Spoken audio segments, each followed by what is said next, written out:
Aduh, susah kita. Ya. Kif, jom.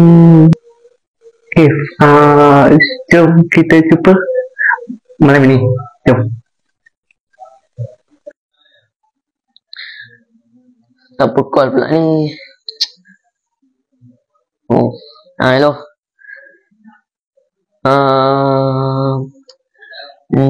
Boleh lah, kita jumpa malam ni. Sekejap lagi kita jumpa. Okay? Nanti apa-apa kau aja. Wow, ini boleh ya? Hello, Kif. Aku dah sampai tempat ngaja. Tempat kek datang. Siapa buat call ni? Okay, hello. Oh, kau dah sampai? Sekejap aku on the way. Mana ni?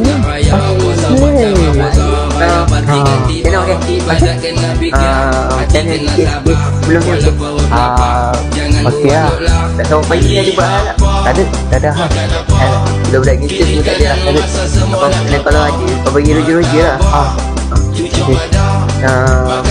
Jom kita pergi minum. Kita pergi minum ke? Boleh? Tak? Tak ada? Kalau? Ikut kau. Ikut kau. Apa? Budak game ni lah. Apa kata repair lah? Tepen kereta. Kita pun Razak. Kereta lah. Kita yang siapa? Ini tak tahu lah aku lah. Apa nama dia ni? Kau boleh tak tahu repair kereta aku? Mana? Ada kat bawah tu tapi nanti kau free. Okey. Kau free. Bila kau boleh buat? Di Jawa. Tak tahu. Betul kau lah. Buat hari ni boleh? Boleh? Nanti aku masuk video alam boleh? Mana ni?